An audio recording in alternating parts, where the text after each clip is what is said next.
Call of Juarez, Gunslinger may be narrated by a guy who puts the liar in unreliable narrator, but a lot of the characters Silas Greaves talks about meeting are very real. While their actual stories might not involve daring train-top gunfights, mine collapses or Gatling gun boss battles, they're still larger-than-life characters who lived through a colourful and turbulent period of American history. So let's have a look at 5 legends of the Old West you'll be meeting if you pick up Call of Juarez, Gunslinger.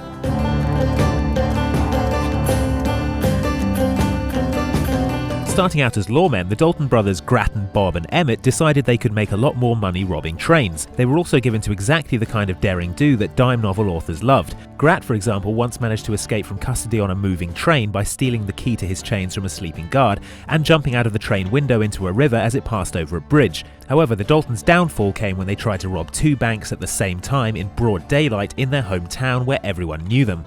On reflection, probably not the smartest plan. In their defense, however, they were wearing fake beards. So that ended about as well as you can imagine, with Bob and Grat Dalton being killed along with their friend Bill Power. Despite being shot 23 times, Emmett Dalton survived, went to prison for 14 years, then moved to California where he became an author, sold real estate and tried his hand at acting, playing himself in a movie version of his book Beyond the Law.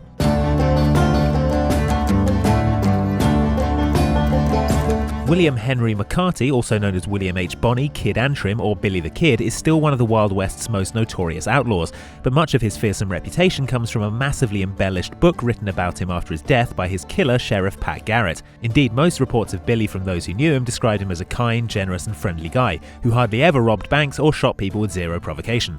He wasn't even a kid, he was like 21, come on. He did definitely kill 4 men, 2 in self-defense and another 2 during a jailbreak, and was present during gunfights where he may have claimed more lives, but his credited kill count of 21 was inflated considerably. After he was killed, Garrett's book, The Authentic Life of Billy the Kid, helped turn him into a folk legend. Only one photograph of Billy survives, a 2x3-inch ferrotype that sold for $2.3 million in 2011, making it the 7th most expensive photograph of all time.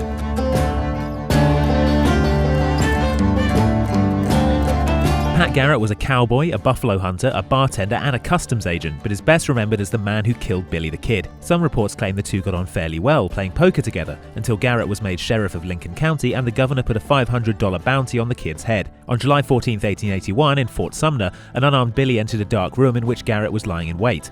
Pat shot him in the heart with no warning, an act most saw as dishonorable and which eventually led to irreparable damage to Garrett's reputation. He never even got the $500 bounty on the kid since he killed him rather than bringing him in alive. Gutted.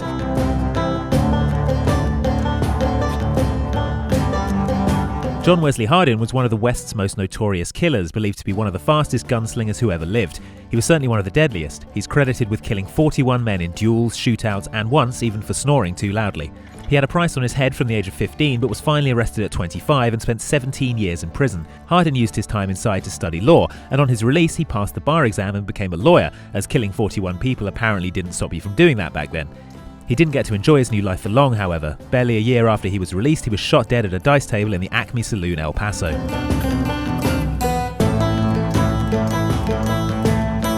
Alongside Billy the Kid, Jesse James is probably the most well-known outlaw from the Wild West, and certainly one of the most notorious criminals of his time. Although he had a reputation as a Robin Hood-style outlaw, James did plenty of awful things in his time, reportedly taking part in atrocities against Union soldiers as a Confederate guerrilla during the Civil War. After the war, Jesse turned to robbery with his brother Frank and the Younger brothers in the James Younger Gang, whose crime spree finally came to an end when they tried to rob the First National Bank of Northfield, Minnesota. I don't know if you're noticing a pattern in these bank heists, but 2 of the gang died and Cole Younger ended up in prison. Only Frank and Jesse escaped unscathed, but Frank quit his life of crime soon after, leaving Jesse to hire new gang members who he never fully trusted. And with good reason. On April 3, 1882, Jesse climbed on a chair in his living room to wipe some dust off a photograph when he was shot in the back by his gang member Robert Ford, who was hoping to collect a bounty on Jesse's head. On the plus side, he was played in a film by Brad Pitt, which is about as good a legacy as anyone could hope for, really. So there we go, 5 real-life legends of the Old West you'll meet in Call of Juarez, Gunslinger. Will you be picking it up? Let us know in the comments below, and we'll see you next time on Outside Xbox.